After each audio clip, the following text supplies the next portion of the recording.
No polls. No pundits. Just vibes. This is Vibes Only, a podcast that promises to check the vibes of American politics every week. And the vibes this week... I am not going anywhere. We'll check in on that storyline, which persists more than a week after Biden's debate performance. Then we'll move on to the unprecedented stakes in this election as we take a look at the official GOP platform released this week. Stick around for And It's Giving, some group chat goss, and a good vibe goodbye. Let's get into it. Good morning, Brian. Good morning, Gigi. It's hot. It is another hot one in New York. Yeah, it's a scorcher and the tea is still piping. Yeah, the tea is still piping hot, just like the weather. Let's talk about it. There's just been so much discourse since we last spoke on the same topic. And I think this is going to be going on until convention, especially because Joe Biden was like, challenge me, come for me. And I was like, no, don't say that, please. So let's talk about the vibe here. What's changed? What hasn't changed? How are we feeling? Yeah, the July 4th holiday was a nice reprieve from the internet, much needed for me personally, at least. But I think we all came into this week butts clenched because it's really high stakes, a lot of moving pieces. And it honestly feels like the vibes have shifted hour by hour based on the information coming out, as you just alluded to. Biden started the week with a bang. He released a letter that he sent to all the Democratic members of Congress that said, I'm here, I'm saying, get used to it. And then he went on Morning Joe and did a phone appearance on Morning Joe, which is a show we know he watches, and sort of said that it's just the party elites and donors who want me out. I was like, thank you so much. Thank you so much for thinking all of these Americans are elites.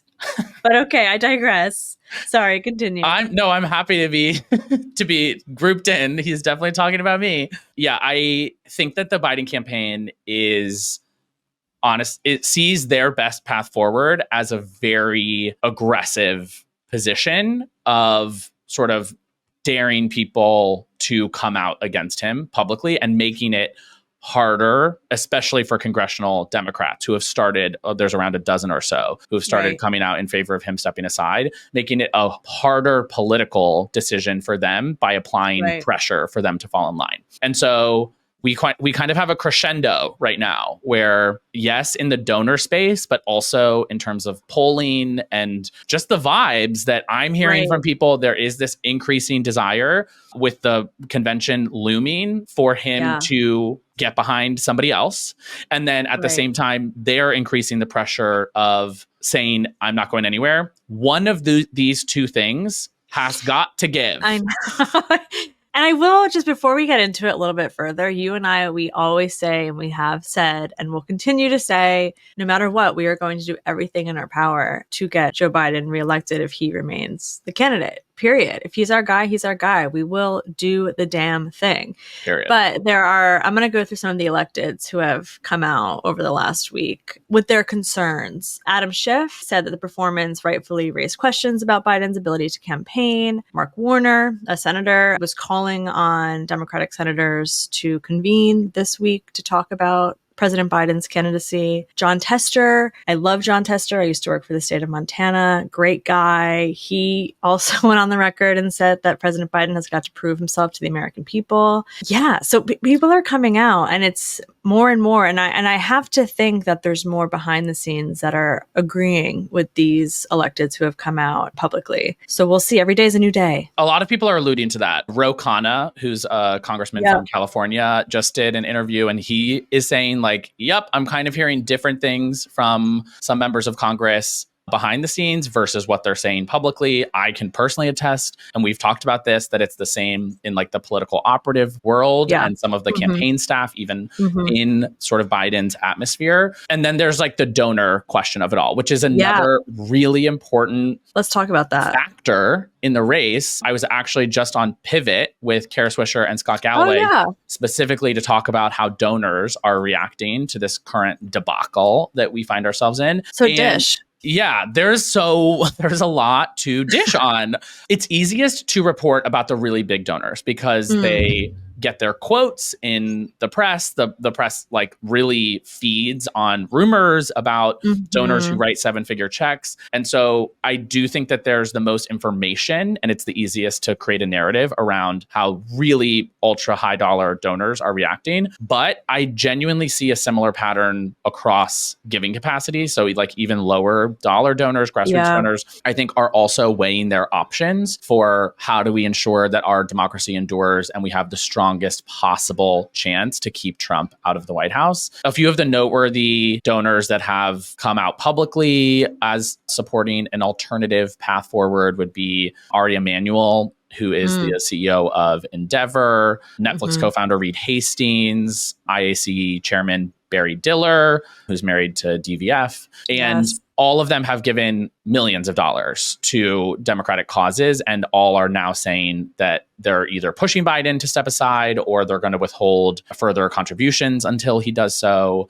It's a game of chicken in a big way. Yeah. People hate to hear it. I work in campaign finance, so I've accepted the reality, but like it costs hundreds of millions of dollars to communicate with hundreds of millions of people to win all of these races. And it's not just the White House, but like to win all of these races. And so until we switch to publicly funded elections at some undetermined point in the future, it is part of the calculus that you have to fund these campaigns. And so it is important to think about like, how can we ensure that we have the resources that we need to win when the stakes We talked about it a few weeks ago, and how Joe Biden has used the money that he already raised, and how Donald Trump's raising might be too little too late because Biden has built like the ground game infrastructure from that money, on top of all of the money that needs to be raised for the ad spends, to your point, communicate to those individuals in different states.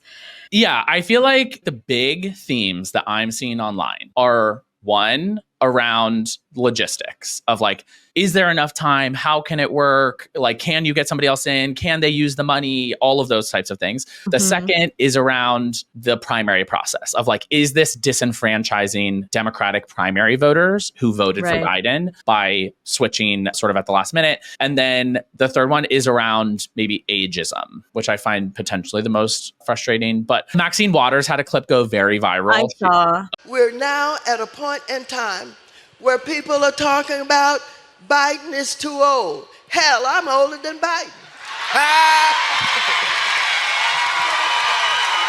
And I get up every morning. All right. And I exercise. All right. And I work late hours. All right. And I'm like, wait, exactly. I feel like that's proving the point of it's not about his age. Right. We're having a conversation about, is he the best person to prosecute the case against Trump? And so it has nothing to do with like, oh, all 81-year-olds, once you're 80, gotta go. Like, I don't hear people saying that. Like, we're not sending him to the home before the home. Like, quite frankly, he's like in it right now at the White House. Right. So yeah, I'm allergic to that ageism argument. We didn't even discuss the George Stephanopoulos interview. It had about 15% of the viewership of the debate. And so it was higher than expected, but still, like, we're talking about less than 10 million people. It also wasn't live. It didn't serve the purpose it needed to serve. It wasn't live, and it didn't get the play online. Like, how many clips did you see on socials afterwards? Nada. Literally none. Like it did not accomplish, I think, the goal that it set out to do. I saw it as sort of impact neutral. But what I am currently missing from Biden in this forceful, I'm not going anywhere, only God Almighty can convince me to drop, is the plan. Stay the course is not the option that anyone is looking for. We need a real pivot to show how you're going to reverse the current trajectory of the race, because you're losing and you're dropping in support currently. And so we need a plan for how you overcome that current trend. And that's what I'm not hearing. Is like, okay, we want live interviews every week. We want you to go on Fox News and prosecute the case against Trump. We want more rallies that are unscripted. Like, show people that you're the guy. And that's what I am not seeing, hearing, getting from Team Biden at this moment. It's more of like, nothing to see here, move along. It's already done. Don't question it. Yeah, totally. I mean, my strategy this cycle, and it has been even before the debate, is uplifting the amazing administration he has built out, reminding the American electorate that we hire an administration, not just a president, when we elect them. So I think a lot of work needs to be done there from Team Biden around the amazing, a lot of work needs to be done there around, highlighting Pete Buttigieg, Miguel Cardona, the Office of Gun Violence Prevention, Lena Khan. The list goes on. There's so many amazing people in the Biden administration. Oh, and by the way, Kamala Harris, our VP. That's where we have to go. We have to, before we move on, we have to talk about our vice president, Kamala Harris. And I love her. Sorry, world. I love Kamala. I don't think that an apology or a disclaimer is required. I think she's having a bit of a moment as people see her in a different light than we have the last 3.5 years. We know that the job of the vice president sucks. Because totally. it's not your deputy chief of staff role, or it's not like a VP role of a company where you have a vertical under you that you're responsible for. Let's be real. The VP is a plan B. That's why we have a vice president. And so you get a lot of words thrown at you and a lot of tasks get sort of tagged or to issues, you, but you do not have authority right. to do anything more than represent what the president is really trying to do. And so I think all of that works against her over the last 3.5 years as to how she's seen as being effective on some of the most difficult problems that our country faces. But I kind of think that she does have a unique quality and skill set for the moment that we're in. Kamala had a major moment online over the 4th of July holiday. Sadly, the press has not been covering it as much as they should in proportion to the seriousness of what just happened, when the United States Supreme Court essentially told this individual who has been convicted of 34 felonies that he will be immune from essentially the activity he has told us he is prepared to engage in if he gets back into the White House. In 122 days, we each have the power to decide what kind of country we want to live in. When there has been a full-on intentional attack against hard-fought, hard-won freedoms and rights. When I talk about the family that raised me, yes, they took me in a stroller as they were marching and shouting for justice, knowing that justice will not be achieved unless we are prepared to march and shout and fight for it. And one of the ways we do that is through our vote. Babe, you said someone needs to prosecute the case against Donald Trump. We have a killer prosecutor ready to go, ready to rumble. And to me, I haven't felt excited about this opportunity, this election cycle, really until that moment happened. And I kind of saw, whoa, there is something here, right? Right. And that's something I don't want to let go of yet, because I think, when you're so in the weeds like we are, and we're so pragmatic in how we execute on our positions, it's refreshing to feel motivated and inspired again in America. 1,000%. If you think back to the episode that we did talking about the Drew Barrymore appearance and the mom. God, that was cringe. It was like, Drew, got a grip. But it's exactly what we said was we don't want Mamala. We want prosecutor Kamala. Yeah. That is when she's the best, is Judiciary Committee Kamala. And that is the person that we want to see on the campaign trail, whether it is as leading the ticket or as vice president. But that's the person who we need in this moment to more forcefully make the case against Trump than Biden is currently doing. Right. And to be clear, we're almost there in the sense that this conversation will be over in a month at most, and we will have a straight line of sight to November, and it will be all hands on deck at that point in time. All hands on deck. Do you know that song? No, it's Giving Girls Aloud. No, it's Tinashe. What? Wait, can I play it really fast for you? Really fast so you can hear that it's a real song. All hands on deck. All in the front, all in the back, just like that. So that's okay. I had to fact check that because I can't let my girly pops down. Okay, we're going to take a quick break and then we're going to fill you in on everything that we are up against this election cycle. Do you know Lee McGowan, the person people call Politics Girl on Instagram? She's the woman online always talking to us from her kitchen.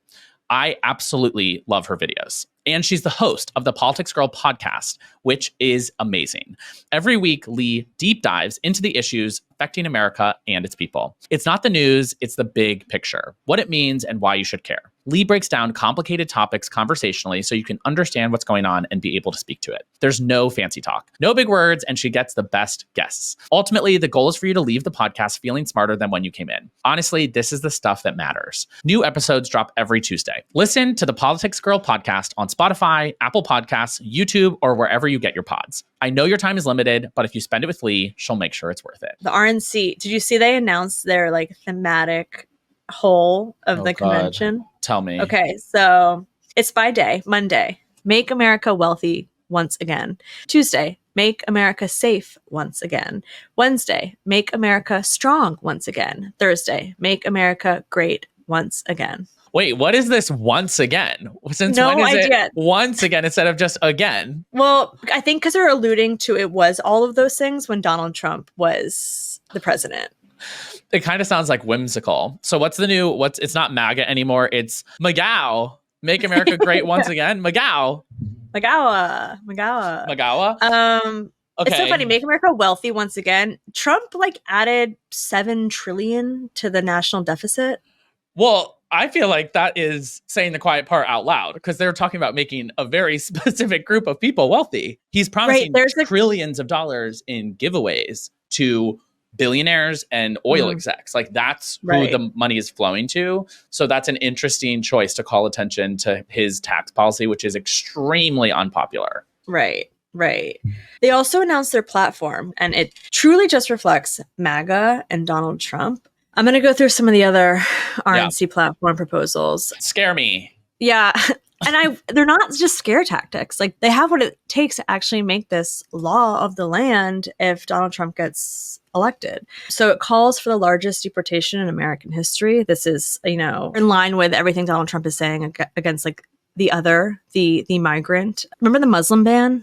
That's coming back for sure. No question. Right. If he's these are the types of things that we should be the most concerned about. This, along with like deploying the US military, I think, because they're things that the president can do unilaterally without Congress. And some of the other type like legislation would actually require Republicans to have a majority in the Senate and House as well, which is possible, but not guaranteed. This is something that Trump can do. And probably our listeners are not fans of deporting 10 plus million people, dreamers included, who have been in the country for their entire lives. Maybe some people in your life are more concerned about the trends in immigration over the last couple of years. But I think when people think about what that kind of mass deportation effort looks like, they might feel differently. We're talking about sending Border Patrol into cities across America, rounding people up in raids, putting them in camps and shipping them, many of them, to countries that they've never been in or haven't lived in for potentially decades. And so the reality of that, it's a nightmare. It truly will horrify America to watch it happen in real life. Yeah. And my initial reaction is like, that's not America. Right. That's not America. Donald Trump wants to build an iron dome over the U.S., which, if you recall, I think he still thinks is an actual dome, like a stadium that closes over a country. He wants to deport pro-Hamas radicals. And I know that there's a lot of criticism to be had about like state and campus and federal responses to the pro-Palestinian protests in this country. And it's not a lesser of two evils argument at all. It's just, this is the reality. You won't have the right to protest under a Donald Trump second term. They will come for you.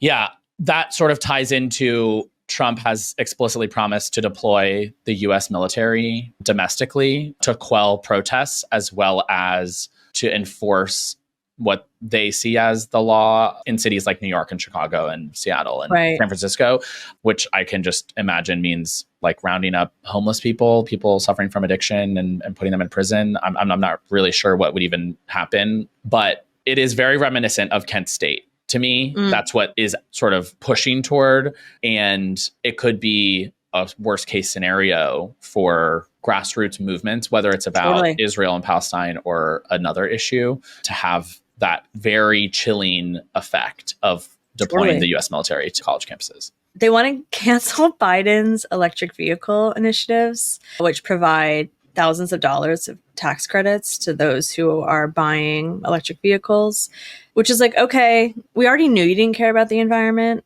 but just confirm that for us. Did you see the Pete Buttigieg takedown of that congressman?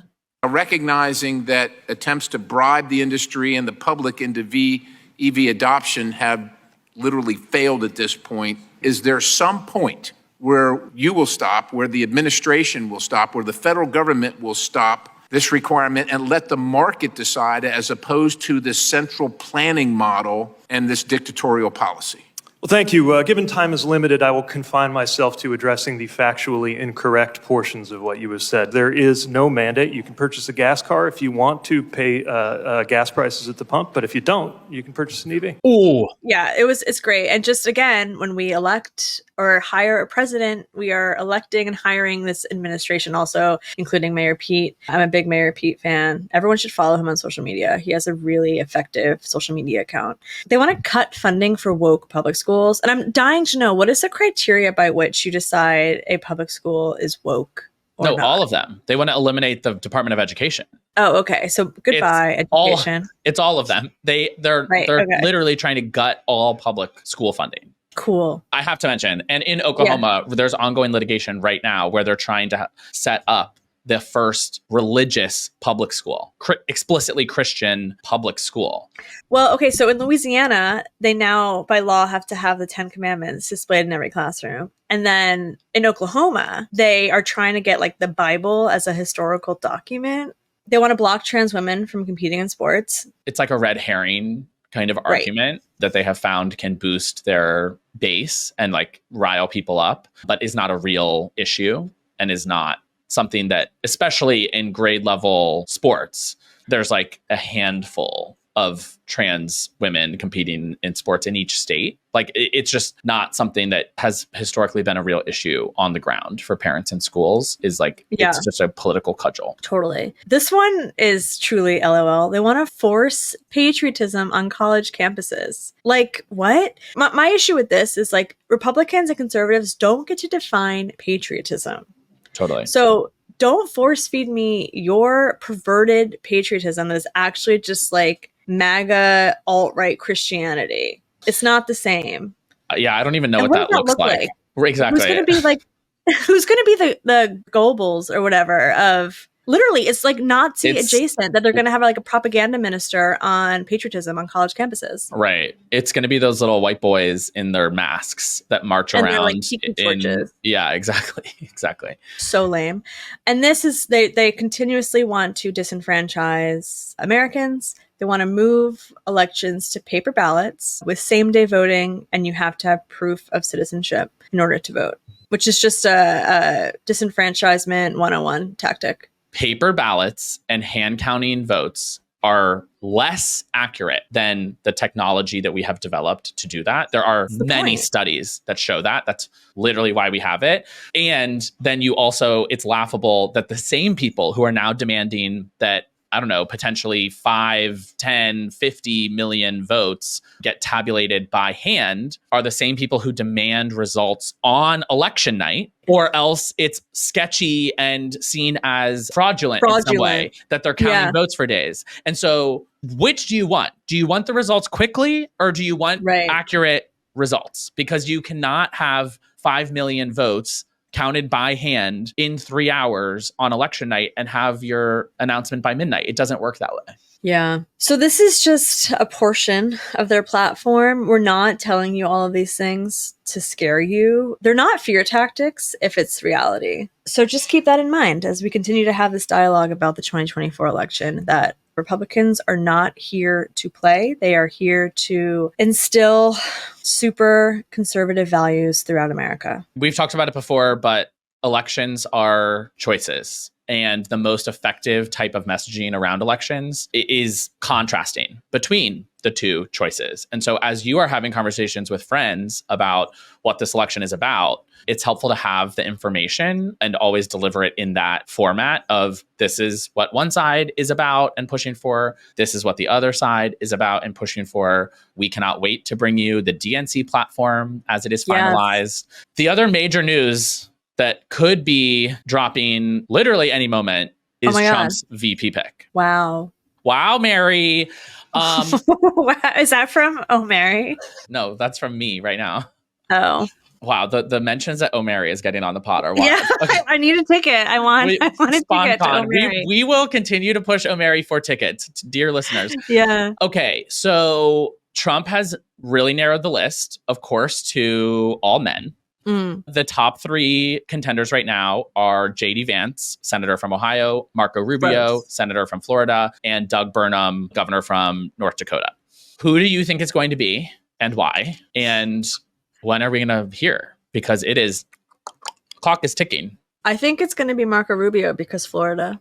Say more. People, I don't like him, but I think that in the Republican establishment, he's very respected. And I think that I'm using air quotes, even if not in like practice, I think his vibe to like establishment Republicans who are not super MAGA is that he's like more traditionally Republican than a Donald Trump MAGA. And I think that maybe the Trump team thinks that he can help get some of those people who might be noodling over. I also think there might be some concern on the conservative Republican side about the ballot prop in Florida, and that might pivot people to vote Democrat at top of ticket. So they're using this as an opportunity there's 2 ballot props that I think, the marijuana and the abortion, that they think, well, that could maybe push more people to vote Dem. So that's my Marco Rubio hunch. I feel like that choice makes a lot of sense. I've been hearing from people, if Trump is worried about his chances in November, he will pick Rubio. If he thinks he has it in the bag, he's going to pick J.D. Vance. J.D. Vance is definitely his preferred bro to vibe with in the White House, no doubt. Mm-hmm. J.D. Vance is literally cut in Trump's image. He was he was a never Trumper and now will do anything for Trump's attention and adulation. Whereas Marco Rubio brings a totally different constituency. I think that he could be really helpful with this push that Republicans are making for Latino voters, which is really important to the future success of their party. They cannot continue to win, even in many of the places that they are winning right now, long term, if they do not diversify their 96% white coalition. And so one of the challenges, Rubio would be a very smart choice, but one of the challenges with his residency is that the 12th Amendment says that the president and vice president cannot be from the same state, or that state is not eligible to like cast votes in the Electoral College. And so I didn't know that. If it were Rubio, then Trump or Rubio has to establish residency outside of Florida, or they cannot win Florida's electors, and that would be potentially catastrophic for their path to victory to 270. Wow, that's an interesting, fun constitutional fact that I did not know. Little tidbit. Yeah.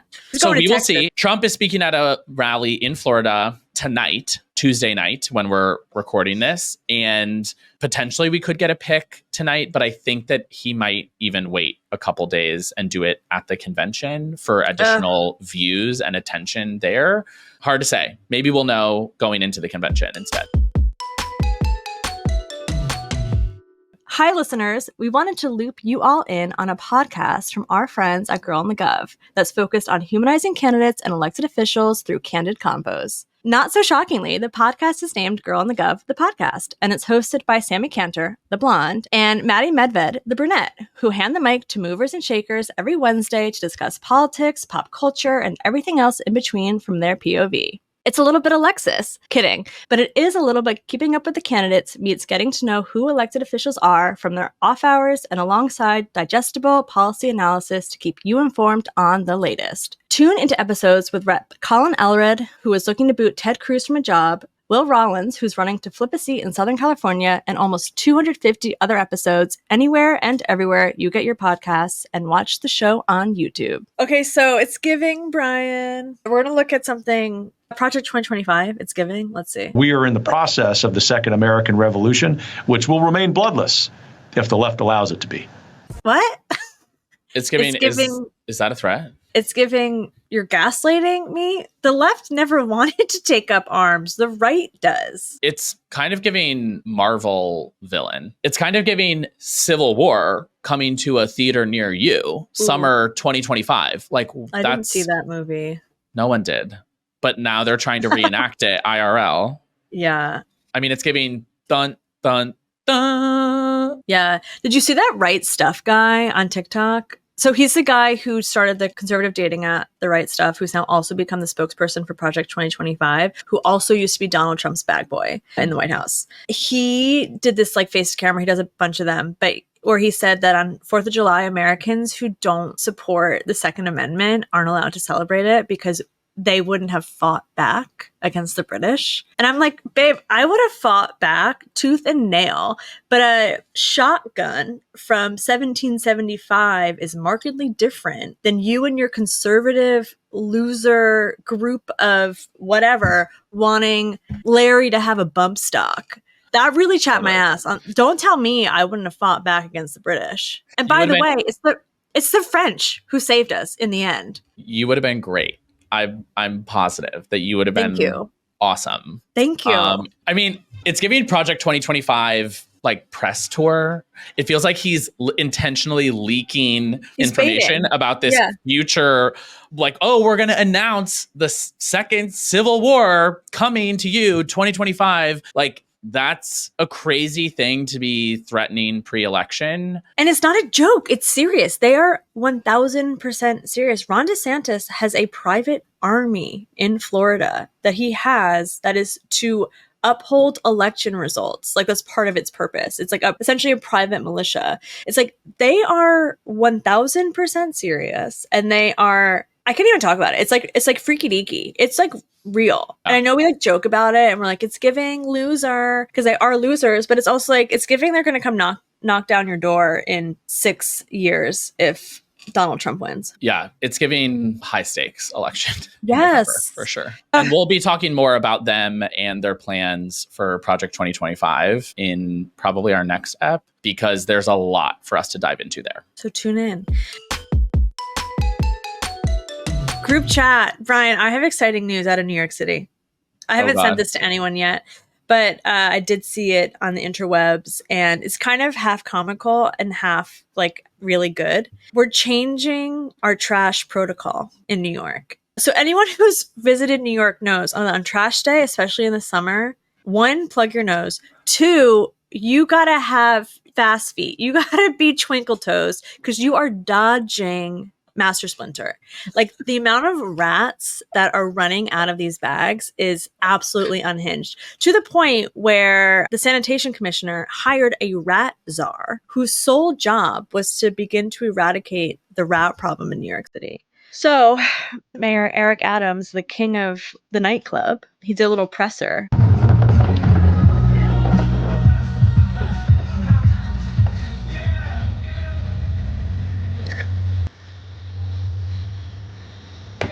Literally, I love that. It's so deeply unserious. It's literally a clip of Mayor Eric Adams at Gracie Mansion rolling out a garbage can and putting a big garbage bag in it while Empire State of Mind plays to like the glory of New York City. New York City is the greatest city in the world. How do we not have trash cans yet? Like mandated trash cans. Bananas that it took him 3 years. He's been in office for 3 years. He was elected in 2021. I'm going to be fair here. This is not just an Eric Adams thing. Where was everyone else? Why is this only happening in 2024, the year of our Lord? To put, do you have an answer? Yeah. Well, yes. Okay.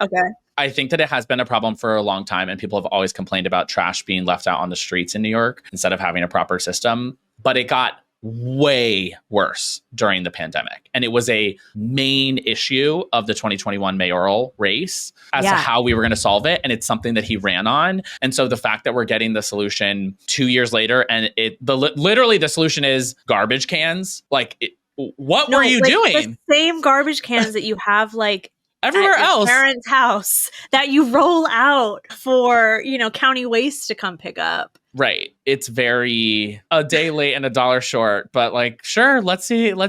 I'm happy.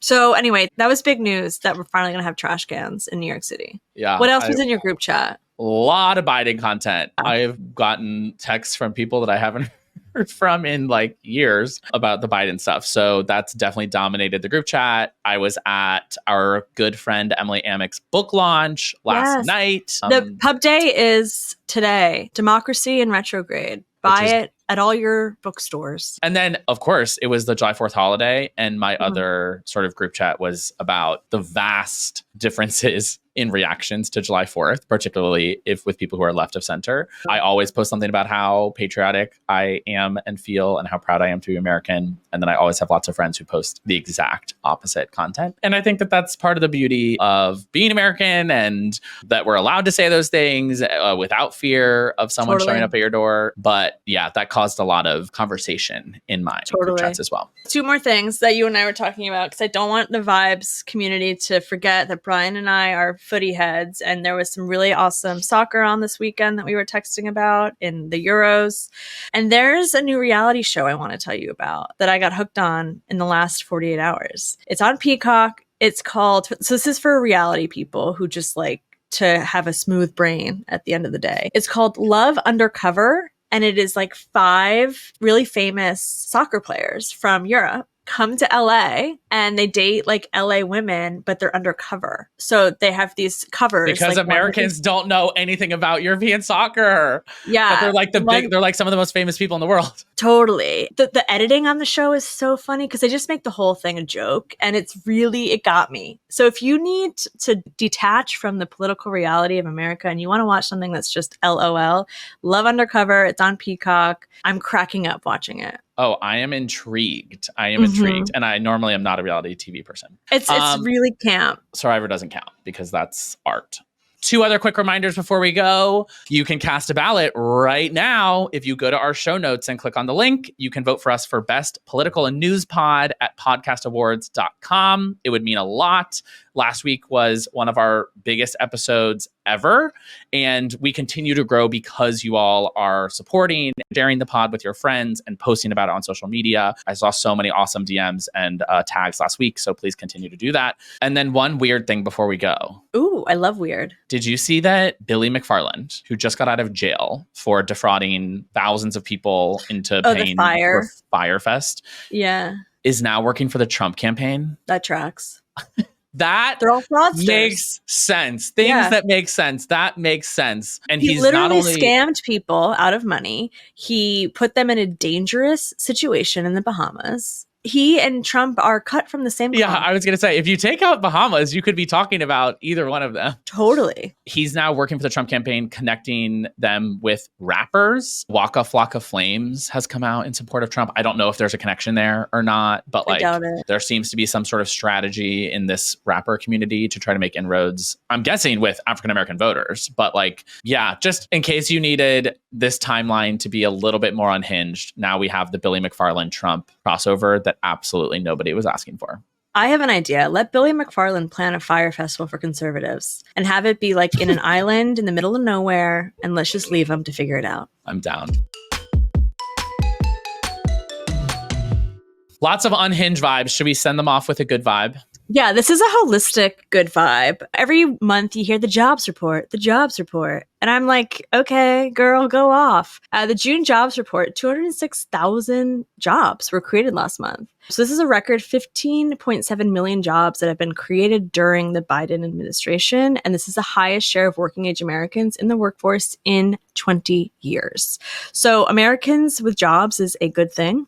So it's a good vibe. Definitely. And it's always tricky to tie big major economic indicators like jobs reports to the president because you can only control so much. But we can say that there has been direct investment from this administration via the Chips and Science Act and via the Inflation Reduction Act into bringing back industries that really have suffered, not just since the pandemic, but over the last decade plus. And so seeing the return of those jobs is a huge win for the administration. Definitely something that Biden will run on. Vice President Kamala Harris was celebrating this investment president when she said that it's going to help ensure that the benefits of the industries of the future, from artificial intelligence and clean energy to biotechnology and more, are shared with communities that have been overlooked for far too long. So making sure that this AI boom and the associated tech that is really lifting up the stock market and creating all these jobs and things is actually going to benefit everyone and not just a handful of people at the very, very top. Amazing.